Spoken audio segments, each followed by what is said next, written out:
నమస్తే, welcome to 99 TV. నేను పర్వీని. Detail చూస్తే విశాఖ స్టీల్ ప్లాంట్ కు కేంద్ర ప్రభుత్వం రివైనల్ ప్యాకేజీ ప్రకటించింది. కేంద్ర మంత్రి అశ్విని వైష్ణవ్ దీనికి సంబంధించిన ప్రకటన విడుదల చేశారు. విశాఖ ఉక్కు పరిశ్రమకు కేంద్రం 11,440 కోట్ల ప్యాకేజీ ఇస్తున్నట్లు ఆ ప్రకటనలో పేర్కొన్నారు. ఈ ప్యాకేజీకి కేంద్ర కేబినెట్ బేషరతుగా ఆమోదం తెలిపినట్లు అశ్విని వైష్ణవ్ వెల్లడించారు.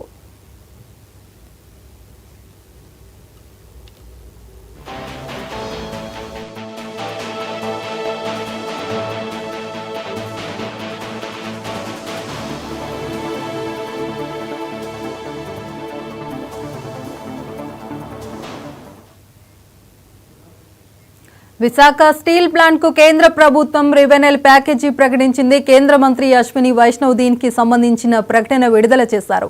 విశాఖ ఉక్కు పరిశ్రమకు కేంద్రం 11,440 కోట్ల ప్యాకేజీ ఇస్తున్నట్లు ఆ ప్రకటనలో పేర్కొన్నారు. ఈ ప్యాకేజీకి కేంద్ర కేబినెట్ బేషరతుగా ఆమోదం తెలిపినట్లు అశ్విని వైష్ణవ్ వెల్లడించారు. దీనిపైన పూర్తి సమాచారం రీజనల్ కోఆర్డినేటర్ కిరణ్ అందిస్తారు. కిరణ్, ఏదైతే విశాఖ ఉక్కు ఆంధ్రుల హక్కు అనే నినాదంతో ఎప్పటికప్పుడు పడిలేస్తున్నటువంటి విశాఖ ఉక్కు కర్మాగారానికి మరోసారి కేంద్ర ప్రభుత్వం 11,440 కోట్ల ప్యాకేజీని ప్రకటించింది. ముఖ్యంగా మనం చూసుకుంటుంటే దాదాపు 4 ఏళ్ల నుంచి కూడాను ఆర్థిక ఇబ్బందులతోటి ఆటుపోట్లతోటి 23,000 కోట్ల అప్పులతో సతమతమవుతుంది విశాఖ స్టీల్ ప్లాంట్ కు. గతంలో చూసుకున్నట్టయితే 7 నెలల కాలంలో ఏదైతే కేంద్ర రాష్ట్ర ప్రభుత్వాలు అధికారంలోకి వచ్చిన తర్వాత మరోసారి బీజేపీ సర్కార్ దాదాపు 1,640 కోట్లను గతంలో ఇవ్వడం జరిగింది. తాజాగా ఈ రోజు మనం చూసుకున్నట్లయితే నిన్న జరిగినటువంటి కేంద్ర కేబినెట్ సమావేశంలో స్టీల్ ప్లాంట్ ను ఇప్పటికే ప్రైవేటీకరిస్తున్నారంటూ పెద్ద ఎత్తున ఆందోళనలు వెలువెత్తుతున్న నేపథ్యంలో కేంద్ర ప్రభుత్వం ఒకసారిగా స్టీల్ ప్లాంట్ కు 11,440 కోట్లను అనౌన్స్ చేయడం, ఈ రోజు తాజాగా అశ్విని వైష్ణవ్ దీన్ని అధికారికంగా ప్రకటన కూడా చేయడం జరిగింది. మరోపక్క మనం చూసుకున్నట్లయితే కేంద్ర మంత్రి పౌర విమానయాన శాఖ మంత్రి రామ్మోహన్ నాయుడు కూడా దీని మీద స్పష్టంగా కొద్దిసేపటి క్రితం మీడియా సమావేశం నిర్వహించి ఈ 11,440 కోట్లు ఏ రకంగా ఖర్చు చేయాలి అంటే దాదాపు 10,300 కోట్లను ఈక్విటీకి, మరోవైపు మిగిలినటువంటి ఏదైతే అమౌంట్ ఉందో దాన్ని వర్కింగ్ క్యాపిటల్ గా వినియోగించుకోవాలి స్టీల్ ప్లాంట్ అని చెప్పి స్పష్టమైనటువంటి లేఖను కూడా విడుదల చేయడం జరిగింది. అయితే మొత్తం మీద మనం చూసుకున్నట్టయితే ఏదైతే రాష్ట్రంలో తెలుగుదేశం, బీజేపీ, జనసేన అధికారంలోకి వచ్చిన తర్వాత పెద్ద ఎత్తున ఎన్నికల ముందు ఇచ్చినటువంటి హామీ స్టీల్ ప్లాంట్ ని ఎట్టి పరిస్థితుల్లోనూ కూడా ప్రైవేటీకరించబోమని చెప్పిన నేపథ్యంలో పెద్ద ఎత్తున ఆందోళన కొనసాగుతూ ఉన్న తరుణంలో దాదాపు 7 నెలల నుంచి కూడాను రాష్ట్ర ముఖ్యమంత్రి చంద్రబాబు నాయుడు కావచ్చు, మరోవైపు డిప్యూటీ సీఎం పవన్ కళ్యాణ్ కావచ్చు, వీళ్ళిద్దరు కూడా పెద్ద ఎత్తున కేంద్రంతో చర్చలు జరిపి ప్రధాని నరేంద్ర మోడీతో కూడా మంత్రాలు జరపడంతో ఇది సఫలీకృతమైందని చెప్పాలా.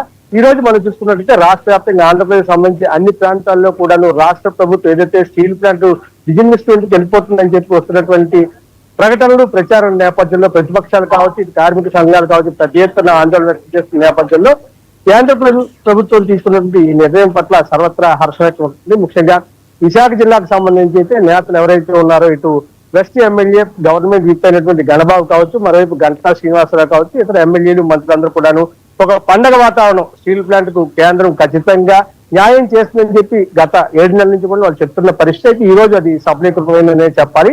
వీళ్ళందరూ బాణసంచా కాల్చి ఏదైతే కూటమి ప్రభుత్వం విజయం సాధించింది, కేంద్రంలో నుండి మోడీ సర్కార్ ఏదైతే ఇచ్చిన హామీ నెరవేరుతుందని చెప్పారు. మనం చూసుకున్నట్లయితే మొన్న 8వ తారీఖున విశాఖలో జరిగినటువంటి ఏదైతే బహిరంగ సభ ఉందో కేంద్ర మంత్రులు కావచ్చు, మరోవైపు ప్రధాని కావచ్చు, వీళ్ళందరూ వచ్చిన నేపథ్యంలో స్టీల్ ప్లాంట్ ప్రైవేటీకరించబోమ్ అనేటువంటి అనౌన్స్మెంట్ చేస్తారని చెప్పి ప్రతిపక్ష పార్టీలు కానీ, మరోవైపు కార్మిక సంఘాలన్నీ కూడా స్టీల్ ఉద్యోగులందరూ కూడా పెద్ద ఎత్తున ఆశగా ఎదురు చూసిన పరిస్థితి, మరోవైపు ఆందోళన కూడా చేసిన పరిస్థితి, గో బ్యాక్ పిఎం అంటూ కూడా నినాదాలు చేసి వాళ్ళు అరెస్టులైన పరిస్థితి. అయితే ఎక్కడా కూడా ఆ అనౌన్స్మెంట్ అయితే మాత్రం సభావేదికగా జరగకపోయినప్పటికీ కూడా ఈ రోజు మనం చూసుకున్నట్టయితే కేంద్ర ప్రభుత్వం ఒక్కసారిగా అనూహ్యంగా ఊహించిన రీతిలో 11,440 కోట్లను ప్యాకేజీని అనౌన్స్ చేసిన నేపథ్యంలో సర్వత్రా హర్ష వ్యక్తమవుతున్న పరిస్థితి. అయితే ఇక్కడ కార్మిక సంఘాలు మాత్రం అసంతృప్తంగానే ఉన్నాయి. ఎందుకంటే దాదాపు 23,000 కోట్ల పైచీలకు ఇప్పటికే స్టీల్ ప్లాంట్ అప్పులు ఊబిలో ఉన్న నేపథ్యంలో వీళ్ళు ఇచ్చినటువంటి అమౌంట్ ఏమాత్రం సరిపోదని చెప్పి ఖచ్చితంగా స్టీల్ ప్లాంట్ కి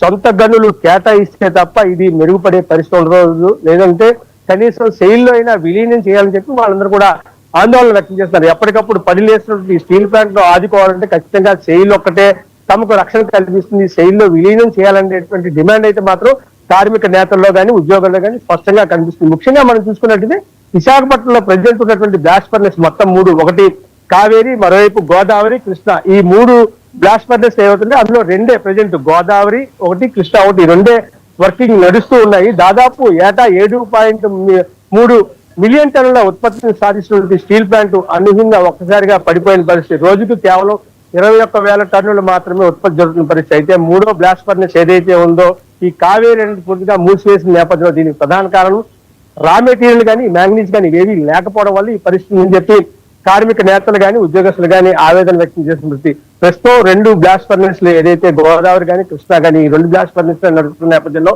కేవలం రా మెటీరియల్ లేని కారణంగా కేవలం 7,000 మిలియన్ టన్నులు మాత్రమే ఉత్పత్తి జరుగుతున్న 7,000 టన్నులు మాత్రమే ఉత్పత్తి జరుగుతున్న పరిస్థితి. ఒక రకంగా మనం చెప్పాలంటే అత్యధికంగా స్టీల్ ప్లాంట్ అంటేనే విశాఖపట్నమే కాదు యావత్ ప్రపంచవ్యాప్తంగా నెంబర్ 1 స్టీల్ అనేటువంటి ఒక బ్రాండ్ అయితే స్టీల్ ప్లాంట్ కి ఖచ్చితంగా ఉంది. ఇటు జర్మనీ, జపాన్, అదేవిధంగా రష్యా, అమెరికా కూడా ఎగుమతి చేసుకుంటున్నటువంటి స్టీల్ ప్లాంట్ ఈ రోజు ఈ రకమైన ఆటుపోట్లతోటి ఉంటుందా ఊడిపోతుందా అనేటువంటి ఆవేదనతో కార్మికులందరూ కూడా ఆందోళన వ్యక్తం చేస్తున్న పరిస్థితి. గతంలో మనం చూసుకున్నట్లయితే 2019 కోవిడ్ నుంచి కూడా స్టీల్ ప్లాంట్ పూర్తిగా తిరోగమన దిశకి చేరుకుంది. ఆ మాటకు వస్తే ఒక స్టీల్ ప్లాంట్ అనే కాదు మిగిలినటువంటి ప్లాంట్లు ఏవైతే ఉన్నాయో స్టీల్ ప్లాంట్ కానీ ఇతర కర్మాగారాలు ఏవైతే ఉన్నాయో అవన్నీ కూడా నష్టాలు పట్టిన పరిస్థితి. అయితే దీని మీద కేంద్రం ఇప్పటికే 2 సార్లు ఏదైతే ఉందో గతంలో మనం చూసుకున్నట్లయితే వాజ్పేయి గవర్నమెంట్ ఉన్నప్పుడు కూడాను అప్పట్లో 1,100 కోట్లను స్టీల్ ప్లాంట్ కి ప్యాకేజీ రూపంలో ఇచ్చిన పరిస్థితి మనందరికీ తెలిసిన సంగతే. ఇప్పుడు తాజాగా ఏదైతే కేంద్రంలో అధికారంలో ఉన్నటువంటి బీజేపీ మరోసారి 7 నెలల కాలంలో 2 సార్లుగా ప్యాకేజీని అనౌన్స్ చేసింది. అయితే ఈ ప్యాకేజీకి సంబంధించి పూర్తి స్థాయిలో విధి విధానాలను కొద్దిసేపటి క్రితమే కేంద్ర మంత్రి అయినటువంటి రామ్మోహన్ రెడ్డి స్పష్టంగా చెప్పిన పరిస్థితి నెలకొంది. అయితే కార్మిక సంఘాలు కానీ ఉద్యోగులు కానీ ఒకటే కోరుతున్నారు. దాదాపుగా 4-5 నెలల నుంచి తమకు ఎవరికి కూడా జీతాలు ఇవ్వలేని పరిస్థితిలో స్టీల్ ప్లాంట్ ఉంది. ఈ రోజు వర్కింగ్ క్యాపిటల్ చేసినటువంటి 1,140 కోట్లు ఏవైతే ఉన్నాయో అవి ఏ మేరకు సరిపోవని చెప్పి వాళ్ళందరూ కూడా చెప్తున్న పరిస్థితి. ఖచ్చితంగా సెయిల్లో విలీనం చేస్తేనే స్టీల్ ప్లాంట్ మనుగడ ఉంటుంది. తామందరం కూడా ప్రత్యక్షంగా పరోక్షంగా దాదాపు 1,00,000 మంది ఈ స్టీల్ ప్లాంట్ మీద ఆధారపడి ఉన్నారని చెప్పి ఉద్యోగస్తుల విషయానికి వస్తే దాదాపు 12,340 మంది వరకు శాశ్వత ఉద్యోగులు ఉంటే ఇక కాంట్రాక్ట్ లేబర్ కావచ్చు, ఇతర వర్కర్లు కావచ్చు, వీరందరూ కూడా దాదాపు 28 నుంచి 30,000 మంది కార్మికులు ఉన్నట్టుగా స్పష్టమైనటువంటి ఆధారాలు అయితే ఉన్నాయి. వీళ్ళందరూ కూడా బతుకు సాగించాలంటే స్టీల్ ప్లాంట్ మనుగడ అనేది ఇప్పుడు ప్రశ్నార్థకంగా ఉన్న నేపథ్యంలో కేంద్ర ప్రభుత్వం కొంత తోడ్పాటు ఇచ్చిన గమనంలో ప్రస్తుతం మనం చూసుకున్నట్టు రేపటి నుంచి కూడా కంటిన్యూగా ఈ 3 బ్లాస్ట్ ఫర్నెస్ లో కూడా రన్ అయితే ఇక్కడ ఏంటంటే మనకు ప్రధానంగా మనకు ఒకే ఒక్క సమస్య ఐరన్ ఓర్ అనేది లేకపోవడం ప్రధానమైనటువంటి సమస్య. సొంత గనులు ఎప్పటి నుంచో లేకపోవడంతో చిన్న పరిశ్రమలకు కూడా సొంత గనులు ఇస్తున్న నేపథ్యంలో మరోవైపు తాజాగా ఇటీవల ప్రధాని విశాఖ పర్యటన నేపథ్యంలో అనకాపల్లి జిల్లా నక్కపల్లి ఏదైతే ఆర్ఎస్ఆర్ మెట్లకు కొత్త స్టీల్ ప్లాంట్ నిర్మాణానికి ఏర్పాటుకు ఇక్కడి నుంచి శంకుస్థాపన చేసిన నేపథ్యంలో విశాఖ స్టీల్ ప్లాంట్ ను పూర్తిగా నిర్వీర్యం చేయడానికి ఈ రోజు నక్కపల్లి ప్రాంతంలో స్టీల్ ప్లాంట్ ను ఏర్పాటు చేస్తారంటూ కూడా పెద్ద ఎత్తున ఆరోపణలు వచ్చాయి. అయితే రాష్ట్ర ప్రజల యొక్క ఏదైతే హృదయాల్లో ఉన్నటువంటి సుస్థిర స్థానం సంపాదించినటువంటి విశాఖ స్టీల్ ప్లాంట్ ను కాపాడి తీరుతామని చెప్పి నిన్ననే మనం చూసుకున్నట్టయితే ప్రధాని మోడీ తన ట్వీట్ ద్వారా కూడా స్పష్టం చేయడం జరిగింది. మొత్తం మీద మనం చూసుకున్నట్లయితే స్టీల్ ప్లాంట్ ను కేంద్ర ప్రభుత్వం ఒక రకంగా ఆదుకున్నప్పటికీ కూడా కార్మిక వర్గాల్లో కానీ స్టీల్ ప్లాంట్ ఉద్యోగుల్లో కానీ కొంత అసంతృప్తి అయితే స్పష్టంగా కనిపిస్తుంది. పరిమితి ఏది ఏమైనప్పటికీ కూడా స్టీల్ ప్లాంట్ కు 11,440 కోట్ల రూపాయలని కేంద్ర ప్రభుత్వం కేటాయించిన నేపథ్యంలో రాష్ట్ర ప్రభుత్వం ఖచ్చితంగా స్టీల్ ప్లాంట్ ని గతం నుంచి కూడా మేము చెప్తాం ఎన్నికల ముందు హామీ ఇచ్చినట్టుగానే స్టీల్ ప్లాంట్ ని కాపాడి తీరుతామని చెప్పి వాళ్ళు చెప్తున్న మాటలు కట్టుబడి ఈ రోజు కేంద్రంతో జరిపిన చర్చలు కావచ్చు. ముఖ్యంగా ఏదైతే కేంద్ర ఉక్కు శాఖ మంత్రి ఎవరైతే ఉన్నారో కుమారస్వామి గాని మరోవైపు ఉప ఉక్కు శాఖ మంత్రి అయినటువంటి వర్మ గాని వీళ్ళిద్దరూ కూడాను చెప్పినట్లుగానే ఖచ్చితంగా ఎటువంటి ఇబ్బంది లేకుండా కార్మికులకు కానీ ఉద్యోగులకు కానీ స్టీల్ ప్లాంట్ పరిరక్షించేందుకు కట్టుబడే ఉన్నామని చెప్పిన మాటల నేపథ్యంలో ఈ రోజు అది కొంత రుజువైనట్టుగానే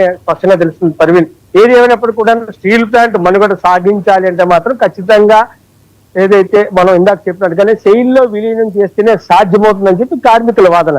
అయితే కేంద్రం ఇచ్చినటువంటి నిధులు ఏమాత్రం సరిపోవు అని చెప్పి ఇక్కడ ఉన్నటువంటి కార్మికులు కానీ ఉద్యోగులు కానీ చెప్తున్న మాట. మొత్తం మీద రాష్ట్ర ప్రభుత్వం ఒక రకంగా తాను అధికారంలోకి వచ్చిన తర్వాత ఇది ఒక సక్సెస్ గానే అందరూ భావిస్తున్నారు. బాణసంచా కాల్చుకున్నారు. ఇక్కడ కూటమి నాయకులందరూ కూడా ఎంతో హర్షం వ్యక్తం చేస్తారు. ఖచ్చితంగా స్టీల్ ప్లాంట్ ని విజయం సాధిస్తాము, ఎట్టి పరిస్థితుల్లో ప్రైవేటీకరణ దిశగా అడుగులు వేయకుండా కేంద్ర ప్రభుత్వం పూర్తిస్థాయిలో ఒత్తిడి తేవడం వల్ల ఈ రోజు పవన్ కళ్యాణ్ కానీ మరోవైపు ముఖ్యమంత్రి చంద్రబాబు నాయుడు కానీ జరిగినటువంటి మంతనాలు కావచ్చు, చర్చించినటువంటి అంశాలు కావచ్చు, ఈ అంశాల కారణంగానే ఈ రోజు కేంద్రంలో ఉన్నటువంటి బీజేపీ సర్కారు, ప్రధాని మోడీ కూడాను రాష్ట్ర ప్రభుత్వం పట్ల సానుకూలంగా ఉన్న నేపథ్యంలో ఈ నిధులను మంజూరు చేసినట్టుగా ఇక్కడ ముఖ్యమంత్రి గాని, పవన్ కళ్యాణ్ గాని, మరోవైపు కూటమి నాయకులందరూ కూడా చెప్పిన పరిస్థితి పరిమితి. ఏది ఏమైనప్పటికీ కూడా స్టీల్ ప్లాంట్ కు వచ్చినటువంటి ఈ నిధులు ఏవైతే ఉన్నాయో వీటిని కాస్తంత జాగ్రత్తగా యూజ్ చేసుకున్నట్టయితే మాత్రం స్టీల్ ప్లాంట్ దినదిన ప్రవర్ధం అవుతూ పూర్వవైభవం వచ్చే ఛాన్స్ అయితే స్పష్టంగా కనిపిస్తాయి. ఏదైతే 1992లో అప్పటి దివంగత ప్రధాని అయినటువంటి పివి నరసింహారావు జాతికి అంకితం చేసిన నేపథ్యంలో నాటి నుంచి దాదాపుగా 2010వ సంవత్సరం కూడా స్టీల్ ప్లాంట్ ఒక నెంబర్ 1 కర్మాగారంగానే దేశవ్యాప్తంగా తన సత్తాను చాటుకుంది. ఏదైతే నవరత్న హోదాను కూడా తగ్గించుకుంది. ఇటీవల కాలంలో ఉన్నటువంటి పరిస్థితుల కారణంగానే ఈ రోజు స్టీల్ ప్లాంట్ ఈ రకమైనటువంటి తిరోగమన దిశలో ఉన్న నేపథ్యంలో ఖచ్చితంగా స్టీల్ ప్లాంట్ కు పూర్వవైభవం తీసుకొచ్చే ఛాన్స్ అయితే స్పష్టంగా కనిపిస్తున్నాయి. ముఖ్యంగా ఈ కేంద్ర రాష్ట్ర ప్రభుత్వాల చొరవతోటి స్టీల్ ప్లాంట్ తిరిగి పునరుజ్జీవాన్ని సాధించే అవకాశం అయితే స్పష్టంగా కనిపిస్తున్నాయి. అయితే గతంలో వైఎస్ఆర్ కాంగ్రెస్ పార్టీ 5 ఏళ్ల కాలంలో కూడా స్టీల్ ప్లాంట్ కి సంబంధించి కనీసం రెన్యువల్స్ కావచ్చు, ఇటు ఏవైతే ఉన్నాయో కార్మికులకు సంబంధించి కానీ ఇతర అంశాలకు సంబంధించి కానీ కనీసం పట్టించుకోలేదని చెప్పి ఇప్పుడు ఉన్నటువంటి కేంద్ర ప్రభుత్వం కానీ రాష్ట్ర ప్రభుత్వం కానీ ఆరోపిస్తున్న పరిస్థితి. అంతేకాకుండా స్టీల్ ప్లాంట్ భూములు 7,000 ఎకరాలను కూడా విక్రయించేందుకు ఒక ప్లాన్ కూడా సిద్ధం చేసింది. ఏదైతే నాటి వైఎస్ఆర్ గవర్నమెంట్ ఏదైతే ఉందో వైసీపీ సర్కారు, ఈ వైసీపీ సర్కారులో ముఖ్యంగా జగన్మోహన్ రెడ్డి ఈ రకమైన కుట్ర కూడా పన్నారని చెప్పి ఆరోపిస్తున్న పరిస్థితి. ఏది ఏమైనప్పుడు కూడా ఈ రోజు కేంద్ర ప్రభుత్వం నిధుల కారణంగా ఇక్కడ రాష్ట్రంలో ముఖ్యంగా ఆంధ్రప్రదేశ్ లో ఉన్న ప్రజానికి ఏదైతే రైట్. Thank you Kiran.